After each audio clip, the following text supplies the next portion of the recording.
நம்ம வந்து இதுக்கு முன்னாடி வீடியோவில் சொன்ன மாதிரி இங்கேருந்து காலி பண்ணி நேட்டிவ் போக போகிறோம். அதுக்காக தான் வந்து வேலைகள் வந்து ஸ்டார்ட் பண்ணிவிட்டு ஒரு 4 நாள் முன்னாடி இருந்தே நம்ம கிச்சனில் எந்த மாதிரியான திங்ஸ் யூஸ் பண்ணோம், பெட்ரூமில் எந்த மாதிரியான திங்ஸ் யூஸ் பண்ணோம், ஹாலில் என்னெல்லாம் யூஸ் பண்ணோம் அப்படின்னு சொல்லிட்டு லாங் வீடியோவில் டீட்டெயிலாக வந்து ஷேர் பண்ணியிருக்கேன். கண்டிப்பாக செக் பண்ணி பாருங்கள்.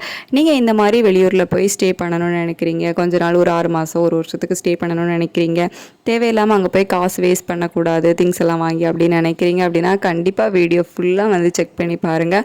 நிறைய யூஸ்ஃபுல்லான டிப்ஸ் வந்து ஷேர் பண்ணியிருக்கேன். நான் என்னோடய காசு ₹1 கூடக்கும் வேஸ்ட் ஆகக்கூடாது அப்படிங்கிறத கரெக்டாக ஃபஸ்ட்டே வந்து பிளான் பண்ணி காசு வேஸ்ட் பண்ணாமல் எந்த மாதிரியான திங்ஸ் எல்லாம் வந்து யூஸ் பண்ணலாம் அப்படிங்கிறத பார்த்து பக்காவாக பிளான் போட்டு யூஸ் பண்ணதுனால எனக்கு எந்த ஒரு மணியுமே வேஸ்ட் ஆகவே இல்லை. நம்ம வந்து ஒரு குறிப்பிட்ட சில திங்ஸ் மட்டும் கண்டிப்பாக தேவை அப்படிங்கிறத வாங்கியிருந்தோம். அதுவுமே வந்து நம்ம ரிட்டன் எடுத்துகிட்டு போகிறதுக்கு ஈஸியாக இருக்குமா அப்படிங்கிறத பார்த்து தான் வந்து வாங்கியிருந்தோம். எக்ஸாம்பிளுக்கு பார்த்தீங்க அப்படின்னா பெட்ரூமில் நம்ம ஒரு ஸ்டாண்ட் யூஸ் பண்ணிட்டு இருந்தோம்ல, அந்த ஸ்டாண்டை வந்து எடுத்துக்கலாம். இந்த ஸ்டாண்டு தான். இதை வந்து நம்ம தனித்தனியாக பிரித்தோம் அப்படின்னா ரொம்ப குட்டியாக வந்துட்டு இது நம்ம வந்து பேக்கில் வச்சு எடுத்துகிட்டு போய்க்கலாம். இந்த மாதிரி பார்த்து தான் நம்ம வந்து ஒவ்வொரு திங்ஸுமே வந்து யூஸ் பண்ணியிருந்தோம். லாங் வீடியோ கண்டிப்பாக செக் பண்ணி பாருங்கள். Thank you so much.